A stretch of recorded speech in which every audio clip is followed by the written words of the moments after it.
सदर ममलकत की तरफ से जो ये कहा गया कल के इलेक्शन जो है वो उनके बारे में उनको यकीन नहीं है कि 2024 में भी इलेक्शंस हो पाएंगे। इस पर इलेक्शन कमीशन ने कहा है कि इलेक्शन मुलतवी होने का तासुर दुरुस्त नहीं है। बुखारी साहब, एक तो ये कि इलेक्शन कमीशन की तरफ से एक वाज़ेह तारीख नहीं दी गई है, तो क्या आपको लगता है कि ये इस किस्म के तासुर को तक़वियत मिल रही है कि इलेक्शन जो हैं वो वक्त पर नहीं होंगे?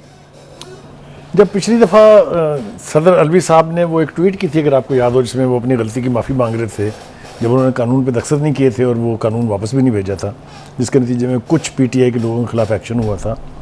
तो मैंने यहाँ इस्तेमाल किया लफ्ज़ के, देखें सदर साहब ने क्या बोंगी मारी है।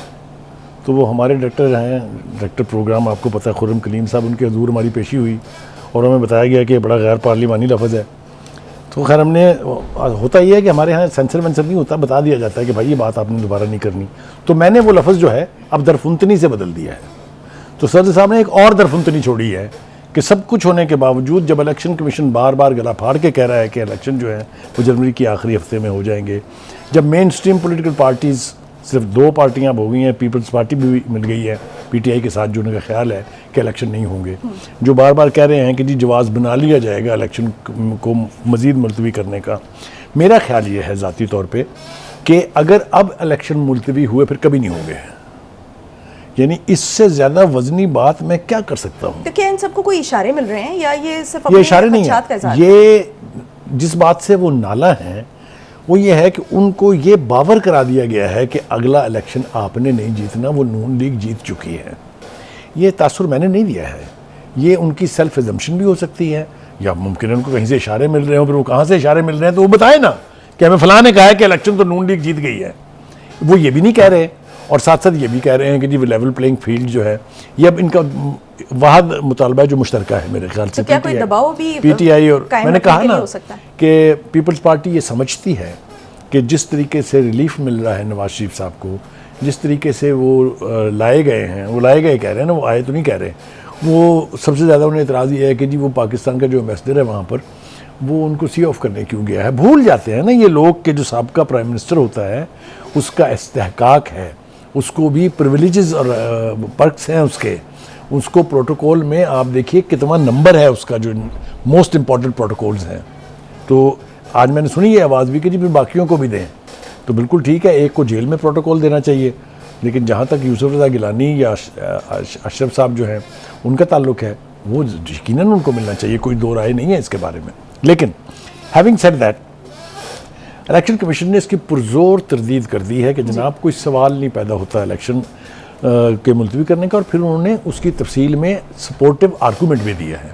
उन्होंने कहा जी फ़लाँ चीज़ फ़लाँ डेट तक हो चुकी हुई है। मिसाल के तौर पर वो कहते हैं कि 30 और 31 अक्टूबर से एतराज़ात पर समाअत और 30 नवंबर को हल्का बंदियों की हतमी फहरिस्त शाया कर दी जाएगी। उसके बाद तो किसी के पास जवाब ही नहीं रहता इलेक्शन ना कराने का।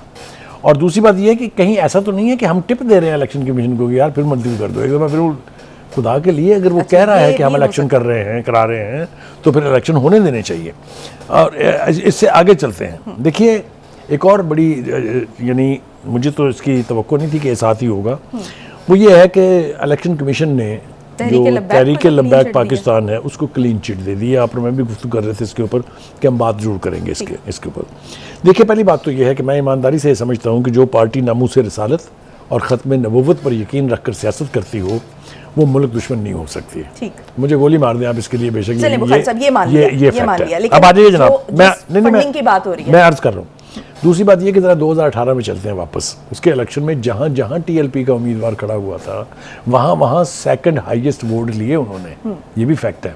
अब आगे वो चंदे की रकम, देखिए चंदे और सरमाए में बहुत फ़र्क है। जो पाकिस्तान के लोग यानी जो तारकीन वतन जो बाहर आबाद हैं वो सरमाया भेजें तो एक बात है, लेकिन अगर इजराइल और हिंदुस्तान से आए तो वो दूसरी बात है। लिहाजा इन दोनों को इक्वेट नहीं करना चाहिए। बुखारी साहब, मैं चंदे की रकम की बात नहीं करी, मैं उस रकम की बात करी हूँ जो धरने के दौरान इनको दी गई थी। तो क्या वो रकम जो एक इंस्टेबिलिटी के लिए जो है वो ये उस पर फैसला भी आ चुका है, इंस्टेबिलिटी लाने के लिए इस्तेमाल हुई, इस हवाले से आपका क्या? उसके लिए फिर आपको एक अदद और जनरल फैज़ हमीद और जनरल बाजवा पैदा करना पड़ेगा। ये उनका जो इमरान हाइब्रिड सिस्टम लाने का हिस्सा था, उसी के लिए ये सारा कुछ किया गया था। मेरे ख्याल से उसको हम यहाँ छोड़ दें तो ज़्यादा बेहतर है, क्योंकि हम बात करेंगे तो इसमें कुछ पर्दा नशीनों के भी नाम आएंगे। इसको यानी कुछ चीज़ों को हमें छोड़ देना चाहिए। ठीक है बुखारी साहब। नाज़रीन, ब्रेक पे जाएंगे। ब्रेक से वापस आकर हम इजराइल और गज़ा की जंग की मौजूदा सूरत हाल पर बात करेंगे और साथ ही साथ वो कौन से जासूस हैं जो पकड़े गए हैं, इस पर बात करेंगे। हमारे साथ रहिए।